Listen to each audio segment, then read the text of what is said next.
Hello, everyone. It is now 12 p.m. Eastern Time. Thank you for joining us here today. My name is Franco, and I'm happy to be your host for today's session on our business management program, which is actually also the program that I graduated from here at Ryerson. This session is one of many taking place as part of Ryerson's virtual open house, which is running this week, November 9th to 13th, and also next week, November 16th to the 20th. And I encourage you to visit our website and register for any other sessions that might interest you. Now, to begin, I would like to take a moment to acknowledge the land that Ryerson's campus stands on today, the place where we work and learn. Ryerson and Toronto are in the Dish with One Spoon territory. The Dish with One Spoon is a treaty between the Anishinaabe, Mississaugas, and Haudenosaunee that bound them to share the territory and protect the land. Subsequent Indigenous nations and peoples, Europeans, and all newcomers have been invited into this treaty in the spirit of peace, friendship, and respect. Equity, diversity, and inclusion is something that is very important to us here at Ryerson, and we will continue to work on the path toward reconciliation. Now, an update on our campus operations. Ryerson has shifted to an essential services model to help prevent the spread of the COVID-19 pandemic. We have put together a series of these virtual sessions in order to share information and connect with you, the applicant. Ryerson is working diligently to provide students with fulsome experiences while still maintaining the health and safety of our community. Now, just in case this is your first time using the Zoom platform, I have a couple tips to share with you. We encourage you to ask questions throughout this entire session. We have many faculty and staff members here on the back end ready to answer your questions. To do so, you can utilize the Q&A pod, which you can find at the bottom of your Zoom window. Click on that, and that should open up a new dialog box, and that is where you can submit your question. If you're also experiencing some audio or video issues, maybe you can't hear me really well right now, also flag that in the Q&A pod, and one of our staff members will be able to assist you with troubleshooting. You may also rearrange your screen however you see fit. So if you want to make the presentation screen bigger or the presenter view bigger, you may do so. What you do on your screen will not affect the viewing experience of others. We have also enabled closed captioning for accessibility. So if you do require closed captioning, please select that option at the bottom of your Zoom window. And also note that all of our recordings from our virtual open house sessions will be posted on our website in just a few weeks.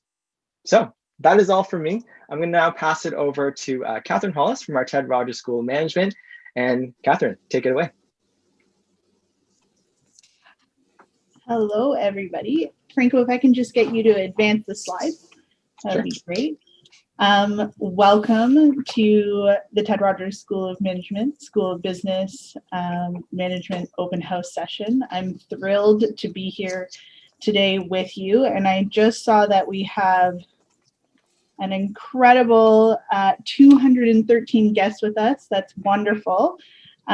Franco, just one more slide and I'll dive right into the presentation.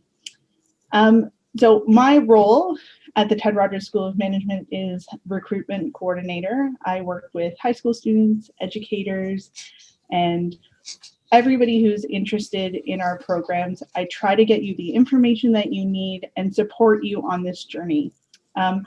Before we get started, I'm just going to launch one poll because we want to know a little bit more about you as we share information about ourselves. And why us? So why might you be interested in studying at Ryerson University or the Ted Rogers School of Management? This is a really personal question, I think, whenever I'm working with high school students. The Ted Rogers School of Management is located right downtown. We're close to employers. We're a vibrant campus when we're all back in school.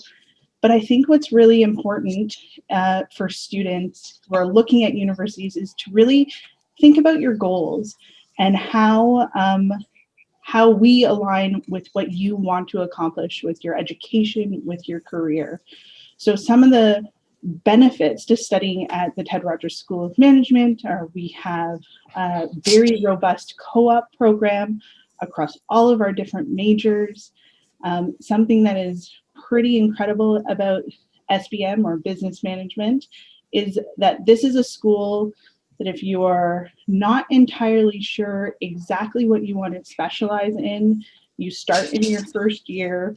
It's a general first year where you get that business acumen, you dip your foot in the water, you learn a little bit more about a variety of different subjects. And then at the end of your first year or in your second semester is when you declare that specialization. So that's really one of the unique benefits of the School of Business Management.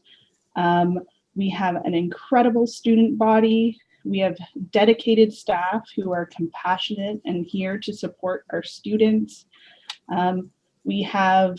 We're very innovative, and we try to start new programs and look at industry and see exactly what our students need to fulfill their dreams and goals.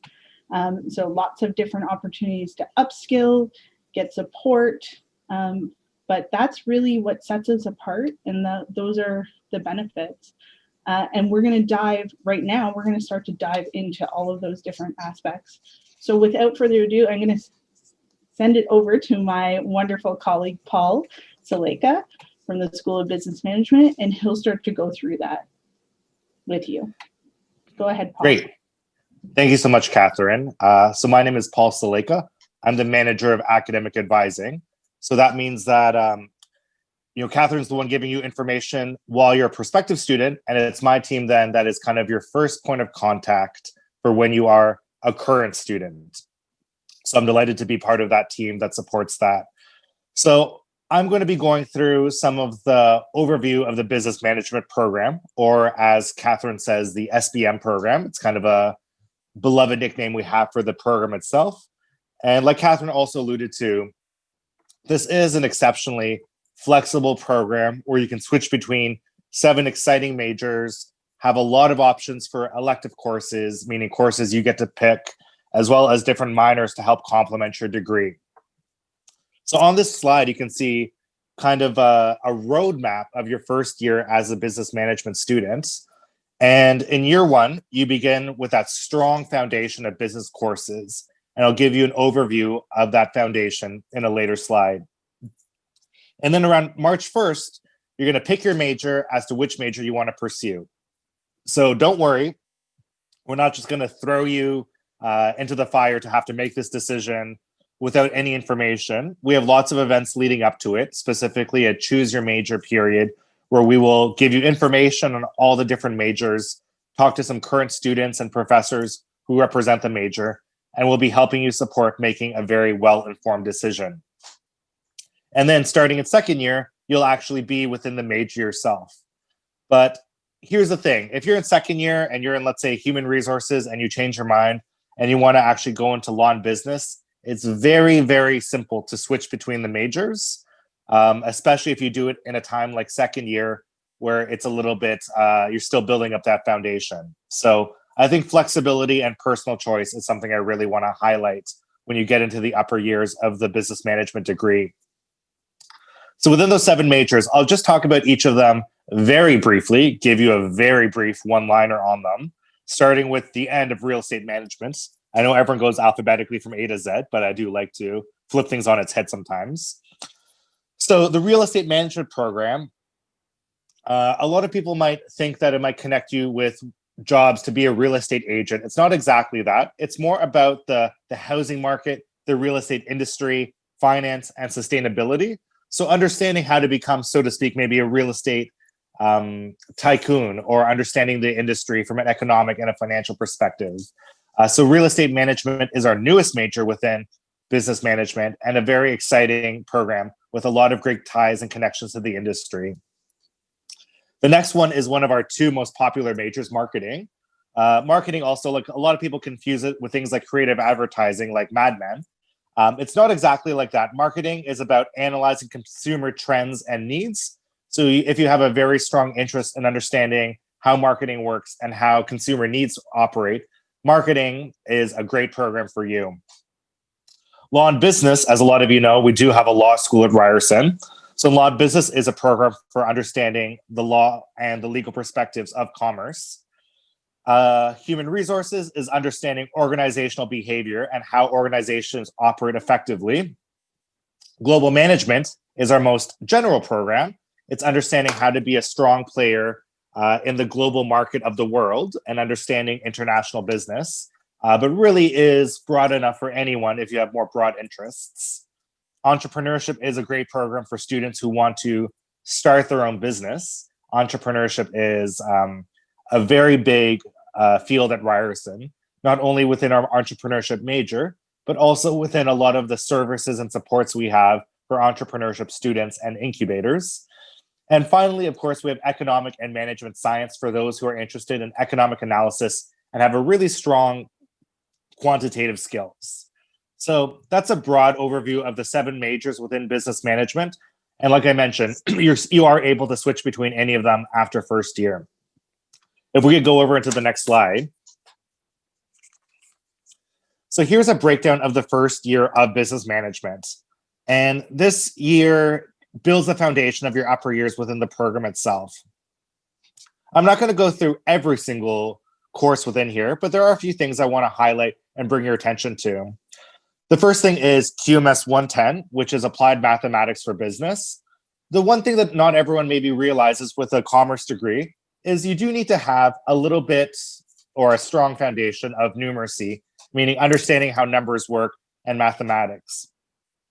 So because we noticed so many students could benefit from additional math support, QMS 110 is kind of a nice introduction to math specifically for business students that will ideally bridge the gap between what you've learned in high school and what you'll be doing in mathematics in university. And no matter what major you pick, years 1 and 2 will have some math components, and other programs like economics have math all throughout. The other thing I want to point out to you is the liberal studies course. Liberal studies refers to electives. Electives are courses you get to pick of your own interest. I'll be talking a little bit about electives later, but my job, I do live in the world of courses, and I love electives. Electives is where you really get to show your individuality by picking a course that interests you. So I do really recommend that if you are thinking about planning your degree, to talk to one of my staff about how to best use your electives. And I see we have a poll coming up on what your favorite subject was in school. And that can be a really great way to help base what kind of electives you may want to pick, or even which major you may want to pick. And ITM 102 is an IT course offered by our IT department that gives you a lot of great foundational skills like working with Excel that will be helpful for other courses. And the last course I want to highlight as well is GMS 200. This is kind of our broad introduction to global management. So this will give you another really good foundation of just understanding what is business, how does business interact with the world, and how do different countries interact within business and commerce. So with having gone through an overview of the curriculum, if we could go over to the next slide for me. So coming to university, it is a little bit different than high school, and you will have different types of staff members who are helping you out. So I know when you're in high school, you have teachers and you have guidance counselors. Obviously, teachers do the teaching, and guidance counselors help you towards the completion of your high school diploma, and then potentially how to go off into university and things to that effect. So we have some different titles here at university. Obviously, your professors are the instructors for the programs you'll be studying. And your student advisors are your people who help you. They're your first point of contact for everything to do within your program. So when you enter into business management, your first year, as I mentioned, you are an undeclared student, unless, of course, you're coming from community college or if you transferred in. In those cases, you would typically pick your major much earlier. But if you're coming out of high school or have never been to post-secondary, being an undeclared, you have 2 amazing advisors, Kelly and Eboni, who will be helping you with things like selecting your courses, understanding the logic and purpose of your curriculum, and referring you to different services and supports. So as much as there's so many different things happening in university, you are not alone. You're going to have a team of student advisors who are supporting you. When you're an undeclared, we have specifically 2 advisors who are supporting undeclared students, and then you'll have program-specific advisors as you go up into your upper years. So I just want to remind everyone that while the business world can feel a little bit fast-paced, it definitely is, and this TRSM definitely is a microcosm of the business world. It can be a very fast-paced faculty where there's a lot of great opportunities to learn a lot of different things, but we still have a team of compassionate staff members who are there to advise you as to what to do next within your degree. And the whole team of advisors does equal about 20 staff members across TRSM. So while Kelly and Eboni help with undeclared students, There are advisors for every major, every program, and even some additional support behind the scenes. So if we could go over to the next slide. So this year, obviously, we have felt a little bit of a wrench in the normalcy of the school year because of COVID-19 and being in a virtual environment. Of course, we don't know what next year will look like. That's still being decided by the provincial government. But we had a really great opportunity within our department at TRSM to decide how can we give students who are coming into the university virtually a strong sense of community. So through the dean's office, we had this initiative that we call Fit for Business. Fit for Business is a first-year program that helps students find a sense of community, helps them prepare for their upper years, and gives them tailored information. So one of the best things about Fit for Business is something called a TED Pack. A TED Pack is a group of other business students. There's 44 of you overall, and you are put together into a pack with a similar schedule where you'll get to know each other, have conversations online, have study groups. So for this year, when we were virtual, students loved the ability to connect with other students through a TED Pack, and it's been a huge success. And for all intents and purposes, I would assume we'd be going with it forward, and it would have so much potential as well, depending if we're in person as well in the following year. So TED Packs have been a great part of our Fit for Business program to help students find community and to really create a learning community for students to have people to talk to about classes, their thoughts, their concerns. The other great thing about Fit for Business is it does give you tailored emails specific to your program. So no matter which program you're in, the Fit for Business communications that come out every week will give you so many opportunities to do with, boot camps, which I'll talk about later a little bit, career consultants, co-op, your advisors, different things on campus, different community things, clubs and activities. Fit for Business really has revolutionized the first year experience to make it even more warm and compassionate and to create that stronger sense of community. On the next slide, we'll go into a little bit of a testimonial from a student who found a lot of success for Fit for Business. So this is Jessica. And if you want to follow some of the success stories on Fit for Business, I encourage you to follow at Ted Rogers FFB. FFB is, of course, Fit for Business on Instagram. So this student, Jessica, this is only November, but she's been connected to her TED Pack now for several months. And in this slide, she's talking a little bit about how she got to meet other leaders within this TED Pack. She's made new friends. There's been study groups, and it's really also helped her grow her leadership potential, as within each TED Pack, there are student leaders that support the group itself. So no matter what's happening next year, you will be grouped together in a TED Pack, which is another great service and support at Ted Rogers to make sure that you have the community you need to succeed at your program. If we go off into the next slide. So I know I talked a little bit about courses and electives. I want to talk a little bit about minors and majors. So the program you'd be going in if you are starting in business management next year, the program itself is business management. You might be picking for one of the 7 majors, which is your main focus of study. And some students do choose to take courses to take 2 majors, which is a lot, but some people do it. But if you want a smaller collection of courses, you can take what's called a minor. A minor is a collection of usually around 6 courses that is a specialization in a secondary area. So we have so many minors you can pick from. I think our list must be up to 30 now. However, I have a few listed on the right side there that you can see listed. And I encourage you to go on our course listings to see even more. And the thing I love about minors is it's a great way to really mix and match what you're learning with a secondary area. So let's say you're a marketing student, but you really want to understand the best ways to communicate to an audience. So being a marketing student with a professional communication minor might be a great coupling for you. If you're a human resources student, I find a lot of human resources students are interested in how organizations operate. So they often take psychology or sociology minors. But on the flip side of things, you may want to be a human resources student who's studying accounting as a minor. So you can be working in the compensation department of human resources. If you're thinking of going to law school, which I know a lot of you are, a lot of students might consider taking a philosophy minor. You may not know this, but philosophy is one of the best skills to have to prepare for your law school examinations, which are called the LSAT. But on the flip side, maybe you don't want to do something that's career focused for your minor. Maybe you want to do something that is a personal passion project.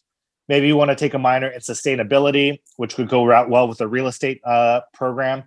Or maybe you want to take a minor in English literature or history. Maybe you don't want to take a minor at all, and you just want to spend all your electives on a buffet of different courses from English, history, philosophy, communications, computer science. You just want to mix it up to pursue some personal interests. That's great too. There is no right or wrong way to complete your degree. The important thing is that it speaks to your interests, your goals, and what you want to learn and get out of your university education. So if you want to learn about minors, you would be connecting with my group as well, student advising, and we can advise you on how to take the right courses to have your minor added to your transcript. So I get a little bit excited talking about courses because there's so much you can learn in over one semester. So definitely courses and curriculum is a huge passion for everyone on my team. If we can move forward to the next slide again.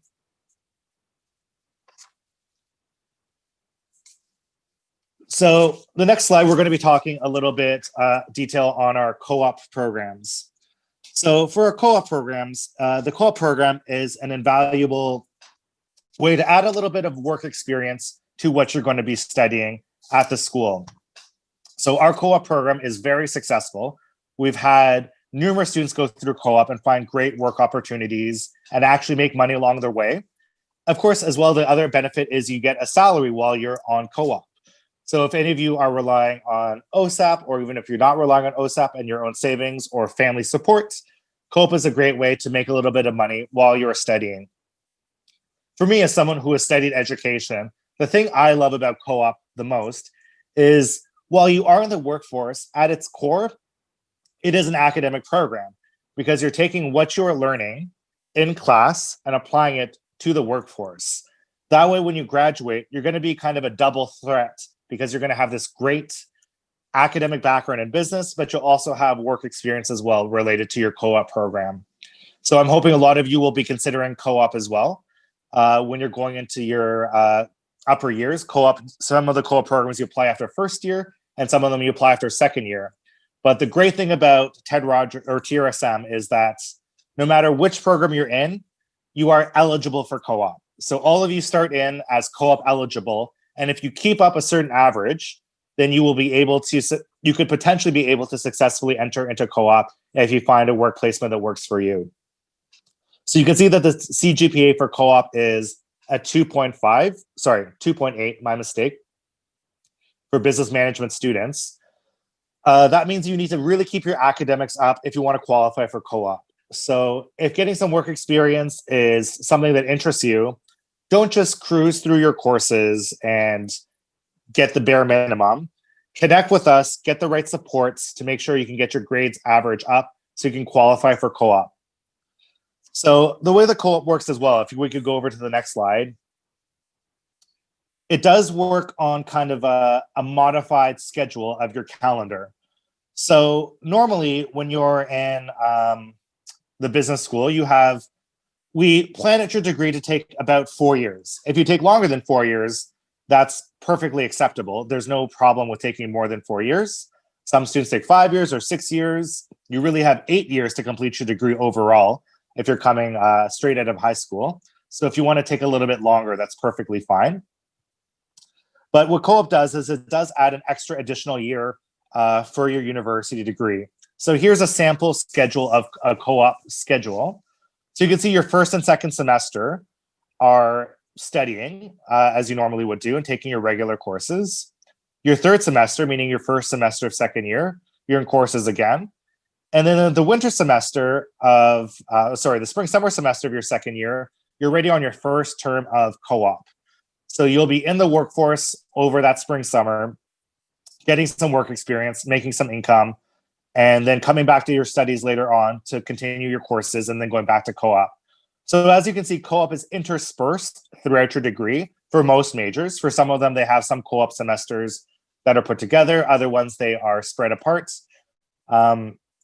Each co-op sequencing is a little bit different. That's because we have the benefit of faculty advisors. Faculty advisors work with our co-op office to help determine the sequencing of for our co-op students to make sure that what they're doing is meaningful for the type of work they'll be doing on co-op.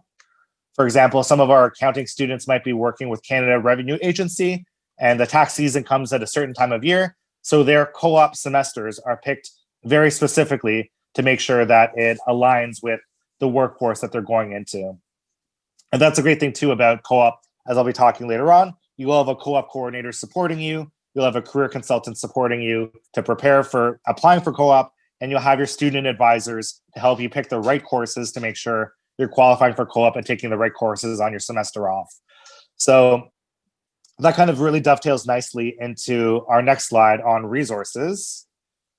The great thing about university is there are so many different supports on campus available to help you through any sort of bump or any sort of gap you might need to succeed. The one thing that's so challenging for me as a student affairs professional is sometimes students are too shy to ask for support. Don't be scared to ask for support. We're literally here just for you. You pay for our services through your tuition. So if you ever need support with anything to do with courses, you would be connecting with my team to talk about course selection. But there are a bunch of other areas that will also be supporting you. The first one I want to point out is the Business Career Hub. The Business Career Hub has many departments that support you within your career and co-op. Some that I want to highlight is you'll be connected to a career consultant. A career consultant is someone who can talk to you about your careers. You can talk about your resume. You can talk about what you need to do to prepare for co-op. They help put on events with employers. I think even if you're in first year, actually, maybe especially if you're in first year, connecting with a career consultant is a great way to start already thinking about what you want to do with your future career after graduating. As someone who works in education and helps students with their academic planning, I love the concept of working backwards. See where you want to go. It might be a moving target and work backwards from there. And a career consultant can be a great way to help you with that. Our other support within the Business Career Hub is your co-op coordinator. Once you're actually in co-op, they will be supporting you and connecting with you in regards to your co-op itself. And one of my favorite things within the Business Career Hub is something called boot camps. Boot camps bridge the knowledge you need for industry in small kind of boot camp formats. So let's say you want to apply to a summer job, and you would be surprised how many summer jobs say, do you have a background in Excel? Do you have a background in a customer relationship management tool like Salesforce? Co-op gives you these boot camps in small spurts that help prepare you for some of those opportunities. So now you can add to your resume, yes, I do have this background. So I know I mentioned earlier too that co-op has a 2.8 CGPA requirement for business management students, unless you're having a little bit of trouble with your academics and you need some additional support. That is where the Academic Success Center comes in.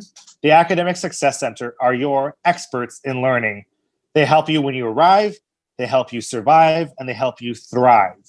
So when you are coming to our programs at TRSM, the Academic Success Center puts on a lot of great programming over the summer under the banner of pre-orientation and fit for business to do with helping you get your math skills up to date, helping you meet other students.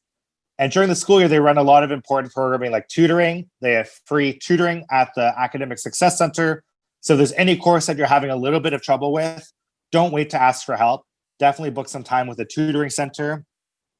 They have a learning strategist who will literally sit down with you and help you find the best way for you to learn that's personalized to who you are. That is an amazing support and a service that I highly recommend. And you can either get a professional staff member or a peer academic coach who is another student help you with your best way to learn for you personally. We have a writing support that happens as well. And of course, we have lots of really great webinars and seminars and programming to help you increase your overall average if you feel like you might be doing poorly. Some students might have a little bit of trouble adjusting to university because sometimes the workload is a little bit more challenging. But our Academic Success Center runs a lot of great programming to help boost your CGPA, that if you're ever in sort of academic jeopardy, They are there to help you bridge the gap to get back on track. So between my area to help you pick courses, the Business Career Hub to help you with all of your career planning and your co-op planning, the Academic Success Center, and there are other staff members who will help you connect with external communities and community engagement with clubs and activities. There are just so many ways to make this a meaningful and a positive experience that I would recommend as soon as you start, hit the ground running, connect with some of our orientation activities if you're admitted to our program, go to some of our pre-orientation events, book some time with a career consultant, book some time with an advisor, talk to learning strategists, take advantage of all of these great services, and you'll find that your transition will be smoother than ever. Now that I've gone through a little bit of the curriculum, supports, and services across business management, I want to hand it back to my colleague, Catherine, to go in some other aspects of the business management program. Thank you, Paul. Can we just move on to the next slide, please? Thank you. So tons and tons of opportunities for awards and scholarships funding at Ryerson University, and specifically the Ted Rogers School of Management. On an annual basis, TRSM gives out about $1.7 million in awards and scholarships. And that is not limited to only entrance awards and scholarships. Awards and scholarships are offered throughout your entire time with us at Ryerson and the Ted Rogers School of Management. You will gain access to a platform called Award Spring. It typically takes place, so there's two kind of intakes into Award Spring. You can apply for awards through that platform prior to coming to the Ted Rogers School of Management and Ryerson University. And then in the summer of matriculation, or as you're entering the school, you will again get access to that platform as well to apply for additional awards once you're a current student at Ryerson. So you can see that link on your computer screen or your device. I would encourage you to look that up. Take a look there. There are different types of awards and scholarships. They're not all merit-based, so some are based on your grades, but we have community-based awards, so what you've done within your community and volunteer. There are needs-based awards and scholarships. Well, those are more awards, but needs-based, so if you need that additional support, there are funds available to you.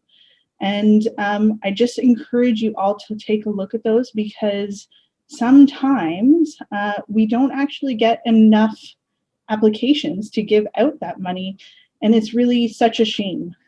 So if you're feeling like you don't feel like you're good enough for those awards, or that it's too onerous, what I like to say to students is, this is one opportunity in your lifetime where you could put in a minimal amount of work and get up to $10,000, $20,000 across your 4 years or 5 years if you do co-op with us. So please do check out that website, because there's lots of opportunities for you. And we want to make sure that you can focus on your studies and not have to worry too much about the financial side. So take a look at that. If we can move to the next slide as well, there's something else really important that I want to touch on, and then we're going to go into a Q&A session. Something that makes us such a wonderful environment, such a vibrant campus, is our student groups and all of the different opportunities that you can get involved with. We actually do have 3 student leaders on the call today who will be able to talk to you a bit more about student life and how to get involved and what it means to them. But at the Ted Rogers School of Management, we have over 30 student groups that sit under our student society umbrella. And there are many, many more across the university. I know right now it's a challenging time for people to imagine getting involved in student groups, but they're super active. They're doing as much as they can online to engage with students and create a similar community as if we were in person. So without further ado, I'm gonna pass it over to our wonderful students. And I believe, Serena, you're gonna come on camera and introduce yourself first. Yes, thank you, Catherine. Hello, everybody. My name is Serena Gandhi. I am the co-president of the Ted Rogers Outreach Program. I'm a fourth-year student majoring in the law and business major. Quick little introduction into what our student group does, and then I'll pass it off to my other co-president. What the Ted Rogers Outreach Program does is we help bridge the gap between high school and university students. We host events for high school students, including our Ted Rogers Outreach Conference. So if you follow our Instagram at Trop Online, you'll be able to see some more information about that closer to March. And we also host the Wheel of Majors event, which happens every year. This year it's happening in January, and basically it's a week-long full for students in first year who are choosing their major in March. And what they get to do is they get to meet different student unions and answer any different questions about all the different majors from upper year students, as well as any faculty and career consultants. So that's a little bit about our student group. I'm going to pass it off to Michelle, who is our other co-president. Hi, everyone. So as Serena said, my name is Michelle. I am the co-president of the Ted Rogers Outreach Program. I've been on the team since my third year, and I started off as an events director and basically just moved my way up. But I've had a great experience with my student group. A bit more about me, I am in co-op. I've also done the exchange program at our school. So again, in the Q&A period, feel free to ask me questions about that. And yeah, I'm really excited to hear from you guys. And I'll pass it on to Megan, who's also in Trop. Hi, everyone. My name is Megan Brown, and I'm in my fourth year of the Human Resources program at Ryerson. And one of the reasons I chose Ryerson is just the overall atmosphere of studying in the heart of the city. And I was welcomed by such an amazing student body. I'm the Vice President of Human Resources for the Ted Rogers Outreach Program, and I started off last year as an ambassador. And I'm also working toward receiving my CHRP designation after I graduate.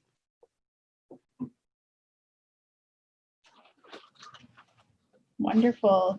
Thank you to our students. So I do see that we have some questions that have been designated to ask live. I'm going to ask my colleague Franco to come back on and help moderate this portion of the session. But again, we're here to answer your questions. That would be our students, Paul and I, and then our support in the background.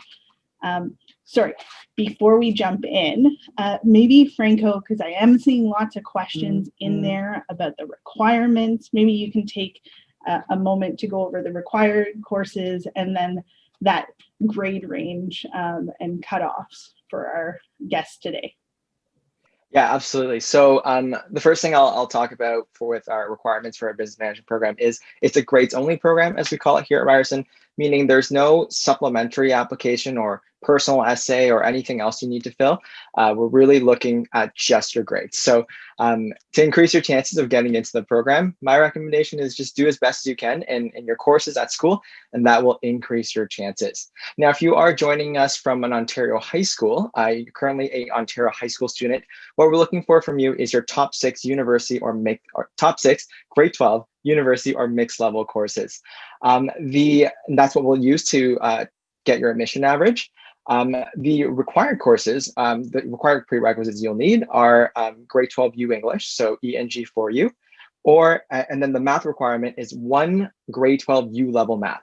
So that can be one of advanced functions, calculus, or data management. So one of the 3, and that would check off that requirement there.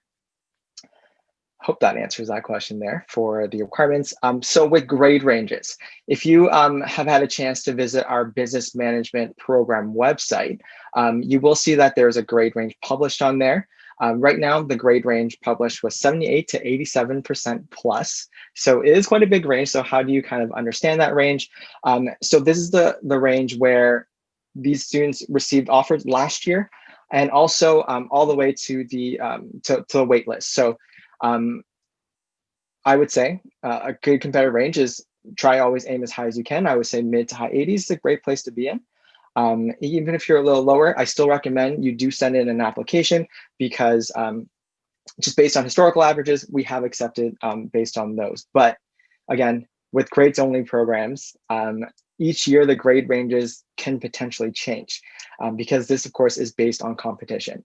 So again, my recommendation is do as best as you can in your courses, and that will increase your chances of being accepted into the program.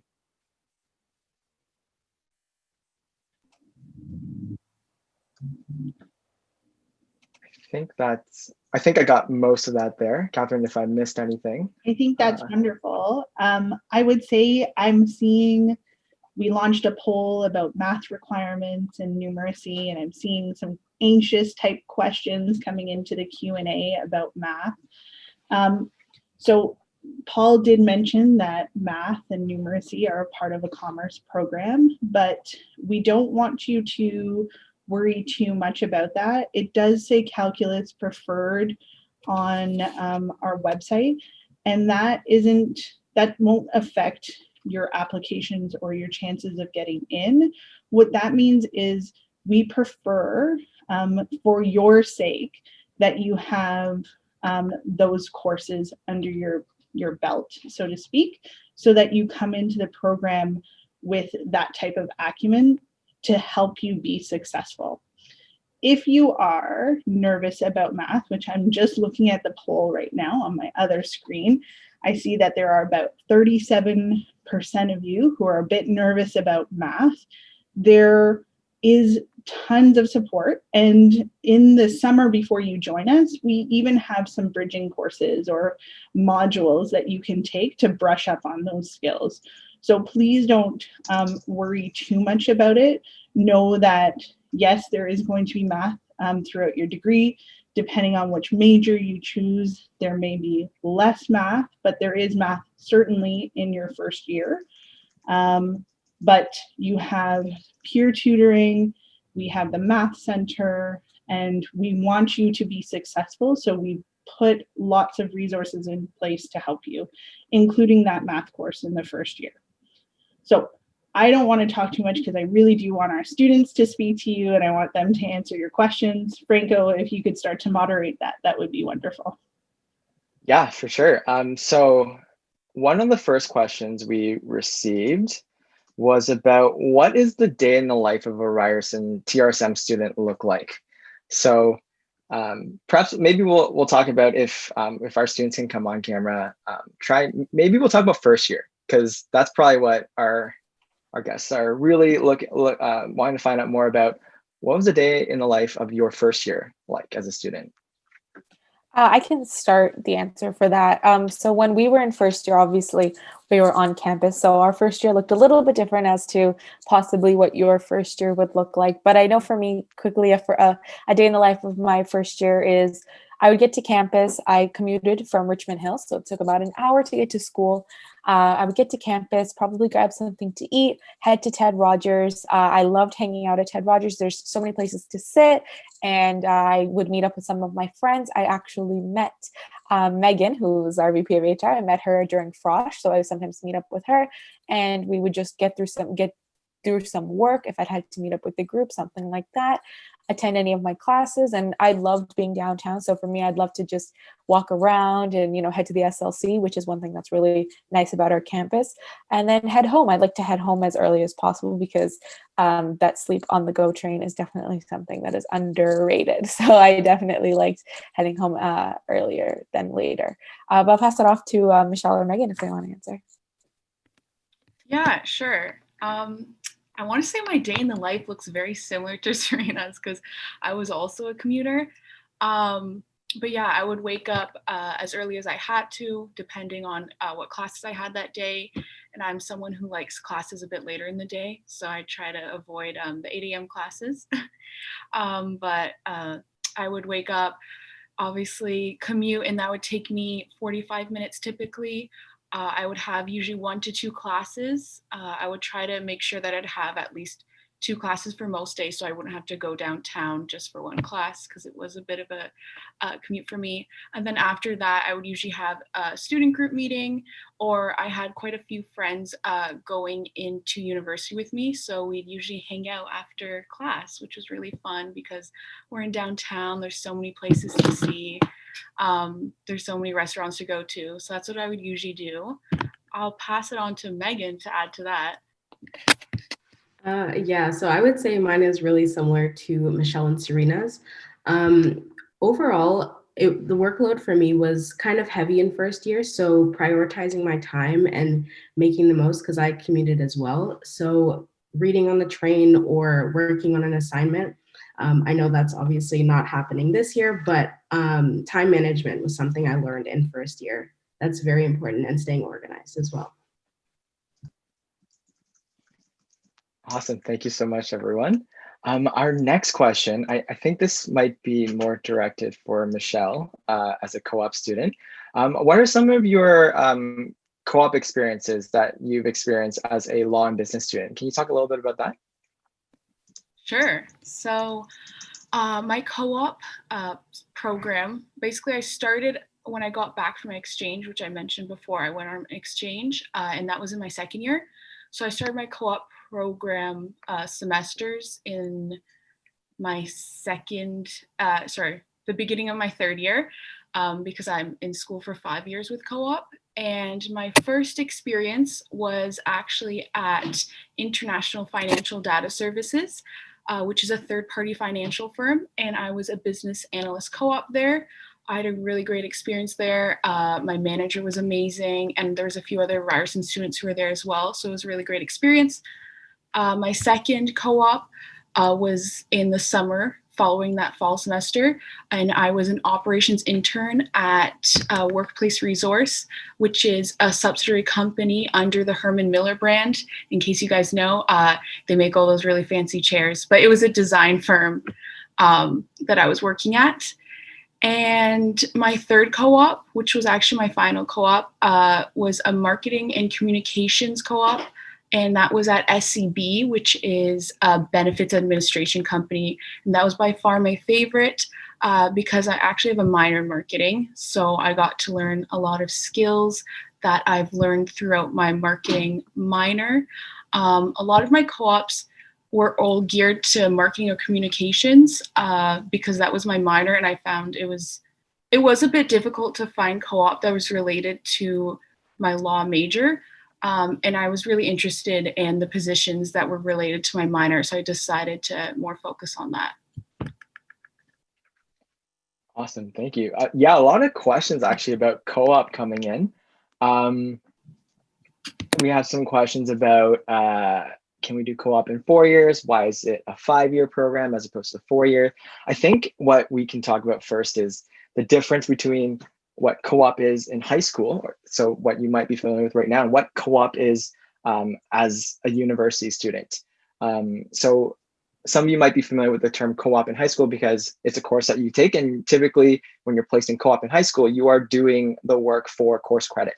But in co-op in university, you're actually working full-time. So it is an opportunity for you to be able to build up your resume and get some full-time work experience while you're still a student. Yeah, Michelle, how was that work experience like, working full-time? How did that kind of help you get to where you are today? So when I had my first co-op term, it was actually my first experience in an office environment. So I really learned so many skills in that position, in my very first position. And before that, I just had retail jobs. So it was such a different experience for me. And it really built so many skills that I didn't have before. So I was really happy with my first co-op experience. And you mentioned how students were asking how it differs from a high school co-op to university co-op. So I actually never did a high school co-op, but from what I heard, a lot of the high school co-ops are more administrative work. When it comes to university co-ops, you are doing a lot of work that someone who works, let's say, at the company you're at does on a day-to-day basis. So for instance, at my third co-op, where I was a marketing communications co-op student, I was doing some of the work that my manager, if she didn't have the time to do it, I would be doing that work. So it was really important work that was significant to the business and significant to the day-to-day work that they were doing. Awesome, thank you. To that student who asked that question, hope that was able to help you out there. The next question I want to talk a little bit about is what's the workload for you as for all of you, all three students? What was the workload as a first year student like? And if you found it a little difficult to make that transition from high school to university, I think maybe we can also talk about some of the support services that you went to help you make that transition. For sure. I think for me, the transition from high school to university was quite difficult, especially with, factoring in commuting as well. I think that getting used to the workload was a little bit challenging. And the fact of taking when we were in first year, we took 6 courses in each semester. So it was a little bit harder to get used to that. However, I did take advantage of the tutoring services that were available, especially for QMS. I thought that they were extremely helpful. I met some different people in there. We actually ended up being in the same class, and we started studying together for our midterms and for our finals. So that was definitely helpful, the tutoring services, but then also just reaching out in group chats online. I thought that was also really helpful.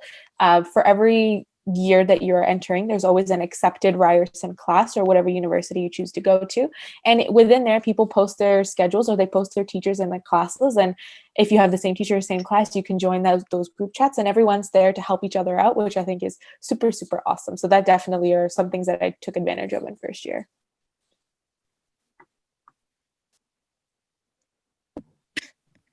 I can add on to that. So in my first year, I definitely struggled in my first semester. It was such a big jump for me from high school. Basically what I didn't keep up with is that many of your teachers in high school, as you know, will basically be on top of you to make sure that your work is done, to make sure you're doing any of readings that are associated with your classes, basically just to keep you on track. And I was really used to that. And perhaps it was the high school I went to where my teachers were really adamant and kept us on track. But when I got to university, profs, they don't do that. They don't make sure you're doing your readings. They don't make sure you're ready for your quizzes or your tests in the same way that you are basically helped with in high school. So that was a huge jump for me. And I guess I struggled a bit in my first semester, but once I understood that, you know what, you have to be on top of your work on your own. You have to basically manage your time in a way that allows you to keep up with your readings, be prepared for coursework and anything like that. So some of the support services that I used were probably more relying on friends and meeting people in classes. So as Serena said, joining those group chats, getting to know people in your class, I found that was the most helpful way for me to get through the work and just to keep myself in par, to see what everyone else is doing, to make sure I'm, on track. So yeah, I would say being part of those student group pages, meeting people in class, and of course you can still do that online, and just managing your time is the most important thing to do in your first year. Also, one of the things that I kind of struggled with was trying not to fall behind on my readings. In university, you will have a set of readings to do for the week, and it's not like high school where you have the same classes every day. You have the class once a week. So staying on top of your readings is really important, especially when it comes time to doing your midterms and finals. Having your notes ahead of time helps so much. Another thing is taking advantage of writing and language support at TRSM if you're taking classes that have essays and big assignments that involve writing. But another huge piece of advice is not getting discouraged if you come into university and your grades are lower. You were an A+ student in high school and now you're all of a sudden getting low 70s or 60s. It will get better and it'll get a lot easier. So yeah, just don't get discouraged if that's the case. Yeah, Megan, I think you brought up a couple of great points. I think I'll chime in on this too. When as a former graduate from our business management program, yeah, that first kind of, I guess, 2 to 3 weeks of being in the program definitely was a bit of a shock, because high school, the pace of the content is definitely different than the pace of university. That was something I remember I had to adjust to very quickly, because in university, typically professors are going through a chapter a week, right? Whereas maybe in high school, you have a little bit more time to be able to go through the content, but in university, it really adheres to what is outlined on the course outline. So adjusting that pace, and what helped me adjust that pace was definitely knowing where my resources were. So another resource that I remember in first year that I took advantage of was our tutoring services in our Academic Success Center. So I did remember with accounting, so I didn't take grade 12 accounting going into first year, but we do have 2 accounting courses you take as a first year student. And so I remember not getting the content right off the bat. So I did take advantage and go to the free tutoring services, where you have a tutor from who likely is an upper year student, and they'll walk you through that content. And I found that very helpful when I was preparing for my first midterms, for example. Another thing I also took advantage of in first year is meeting with my professors. So Michelle mentioned that, yeah, your professors are not going to be like your high school students, right? Where your high school teachers rather, where they're kind of seeing you every single day, and they'll be able to track your progress. But all of our professors will have office hours that they'll tell you at the beginning of the semester saying, hey, I'm available in my office here. Come see me if you have any questions. And at the start, I remember being very intimidated about that process, because sometimes I see like, oh, I'm in a classroom of like 100 students, for example. Why would they want to talk to me? But when you walk into the office, I found that a lot of the professors were very welcoming. They're like, oh, hey, like, yeah, like, what's your name? Let's sit down and let's chat about this week's content. So they were always very open to helping with students that way. I'm just going to pop on as well.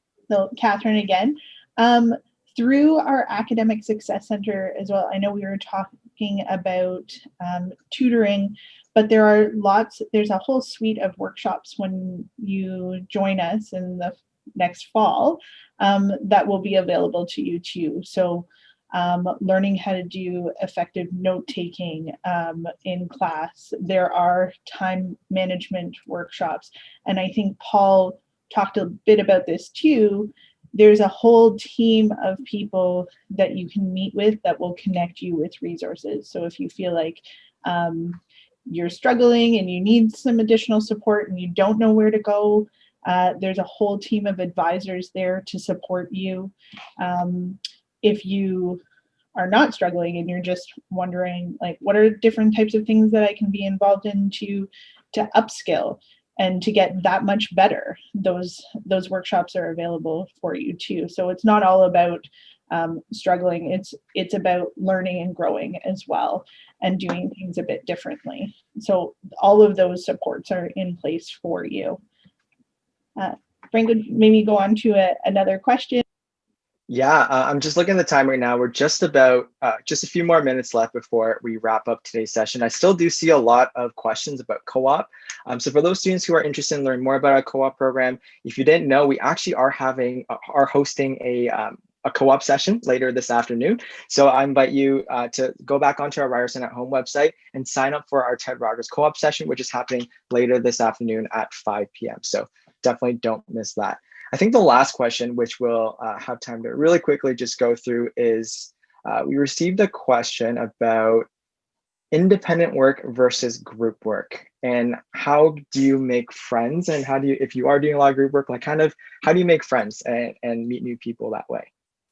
I can definitely answer that question first. There's a very good balance between both independent and group work, especially in the business management program. In law and business, there's a little bit more of the independent work over the group work. However, there are still courses that I'm taking, even in my fourth year, where I do have group assignments. And I think that group work is honestly amazing. It's a little bit harder in the online world. However, Zoom is are all of our best friends, and being able to see people's faces and being able to actually interact with people is definitely a benefit. In classes, a lot of professors like to take advantage of the breakout session function on Zoom, which I think is super awesome to meet new people. We have one class called Biz 800, which is our capstone strategic management class. And in that class, I believe there's 50 or so people, and you actually get to meet different people every time you're put into a breakout session, which I think is super cool. And you're meeting people from all different majors, and you're able to make friends with people that might be in different classes and stuff. So I think that group work is definitely beneficial. It's a great way to make friends. And yeah, also getting involved with student groups is another great way to make friends. Sorry. Franco, do you mind if, oh, go ahead. I was just going to add to that. Basically, yeah, group work is a great way to meet people, but the most effective way that I found, at least, is joining a bunch of different student groups, getting involved in different programs, even outside of student groups. For instance, when I went on my exchange program, there was a group that was set up to meet different people who were going on exchange, and I met quite a few people there that I'm still friends with. So definitely get involved in your first year. Megan, anything to add to that? I think the Fit for Business program is also great for first years. And now that we're going forward and doing that, that's also a great way to meet new people and make some friends. So, yeah, I think that's it. Thank you. And I really quickly, we did have a final question. This is something that has come up a lot as well. Class sizes at the Ted Rogers School. Can we touch upon that? Yeah, for sure. I think that first year classes are definitely a little bit larger than your upper year classes, just because a lot of us are taking very similar courses, or we're all taking the same first year courses other than your elective. So I think that those class sizes are a little bit larger. However, it does feel much less intimidating being online. There's less chance of, oh, who should I sit beside? Oh, where should I go sit? Do I sit at the front? Do I sit at the back? It's a lot less of that. You can sit in your sweatpants and watch from home. So I think that that's one great benefit from online school. Another great thing about, actually, yeah, I'll pass it off to Michelle because we're running out of time. So for class sizes, as Serena said, they're larger in your first year. However, I don't know if that's changed now because everything that's going on. So I guess that'll depend. But yeah, I noticed they do get smaller in your later years. For example, Serena and I are both in law and business. So when we were starting law and business, there weren't as many people in that major. So I found our class sizes were pretty small. They still kind of are. I want to say, like, for a Zoom class, it's around this semester, at least I have one that's like 80 participants, but then I have another that's much smaller. It's only 20 participants. So again, it depends on what class. But no matter what, you can still get in contact with your professor. You can still meet people in class, especially if you have a seminar or tutorial. It's a great way to meet people in smaller groups, so don't be intimidated by large class sizes. Awesome. So unfortunately, we will have to wrap up this session. Thank you, everyone, for submitting questions to us. Again, if you have more questions about our co-op program, for example, I do highly recommend you sign up for our session happening later this afternoon. And also, if you do have more questions about what it's like to be a Ted Rogers student, I know our Ted Rogers Outreach Program, we are hosting face-to-faces. And these are events where you can actually just sign on, and we'll have just kind of like an informal Q&A. To sign up for those sessions, they are published on our Ryerson at Home website. So that's also where you can find our virtual open house. If you require the link, just ask us in the Q&A and we'd be happy to share that with you. Any final words from our presenters or students? I'm going to say just thank you to everybody who joined us today. I know we're losing people and numbers are going up and down, but it's so wonderful to see you all taking the time to learn more about our programs. I hope you go away from these programs and do a little bit of reflection about your goals and see if we align with those, because we really want to make sure that we're a fit for you. And I encourage you to come out to the session later on this evening about co-op if you can make it, or look for those face-to-face sessions. They are often facilitated by Franco and I, with these three wonderful women on the call to our students. They are the TROP executive, and then there's also lots of students from other programs and majors as well. So you can ask them questions about what it's like to be a student, or if you have more of those questions about their personal experiences, you can do that as well. And I hope to see you there. So thank you for joining us today. Awesome. So thank you so much to Catherine and Paul and Michelle, Megan, and Serena for joining us today. We're now going to be shutting down our audio and video, but we'll still be online for a few more minutes to help answer any remaining questions that you may have. So again, any final questions, please let us know. And I encourage you also to take notes of the answers you did receive today, because once I end this webinar, you will actually be losing that answer there. So on behalf of Ryerson University, our team here on the back end, thank you once again for joining us today, and I hope to see you in other sessions later this week. Bye now.